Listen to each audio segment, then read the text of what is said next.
knock knock, and the customer says to you straight away, I'm locked in and I have exit fees.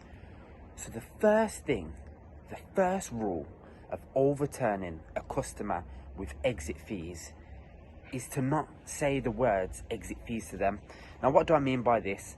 If you knock on a door and the customer throws it at you, you avoid it.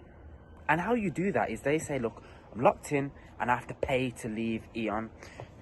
First rule, don't mention it.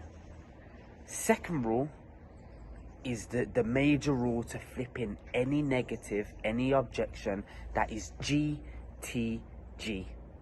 So first off, we want to start with get them giggling. Why? Less confrontational. If a customer throws a negative to you and you don't get them to smile, smirk or chuckle, it becomes confrontational. But if the customer says to you, I can't leave, I'm locked in and I have to pay, you say to him, you're one of the smart ones, sir. You're one of the smart ones, love. You understand that sometimes suppliers penalise you for wanting to leave, but that's fine, because most of your neighbours that switched today were fixed in, but the saving outweighed it, you see.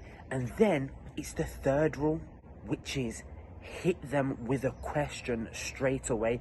Do not wait to see if they've accepted what you've said to them. And what I mean by that is, once you say to them, so once you've flipped it and you've said, that's brilliant, most of your neighbours who switched today were locked in, but we were still able to save them a lot of money. Do not wait to see if they're going to accept that. Ask them the question straight away. And that is, how much are you paying with them? Or are you guys still with British Gas or Eon as well? So the reason why it works is because you've avoided exit fees, so you've taken away that negative from the customer's mind. You've GTG'd them, you've got them giggling, so they like you now. You've bought yourself more time.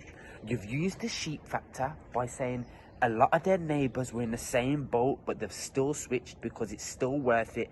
And then you've engaged the customer with a question. So that's how you flip, I don't want to pay to leave, or I've got exit fees, anything along those lines. Then the second part to exit fees is that if you whack up a customer's bill and you see that they have exit fees, you do not say it then. Why? Because if you tell the customer, then alarm bells in their brain, all they're thinking about is, I have to pay to leave, I have to pay to leave, I have to pay to leave. So you wait. You check their rates. If they're lower, which they more than likely are, you know there's going to be a saving in there anyway. You still haven't mentioned exit fees. You whack in their annual consumption. You wait for it to be cheaper. Then you close them as normal. You still have not mentioned it. So you're probably asking, yeah, but we have to let them know. So this is how we get over it.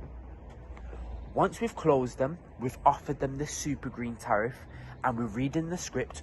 When it comes up on the bill, this is what you do. You say, okay, I also want to confirm that we've discussed any exit fees. Now, if you just go back to your bill for me, John or Samantha, boy or girl, doesn't matter. And then you look at it. So you say to them, this is what you say. If it's £30 per fuel, do not say £60. Do not. It sounds too big. So what we say to the customer is, okay, so it looks like you've got a small fee to pay, but it's only £30 per fuel, and we're saving you, £15 a month, which over the course of a year is over £200 a year, which is still worth it, ain't it? Brilliant. Click based on your bill. You do have exit fees, and we do know how much they are. So you've told the customer they've got exit fees, and you've closed them instantly. You do not wait to see if they want to go ahead. You just close them. Why? Because in your mind, the saving outweighs the fee, so they're gonna do it.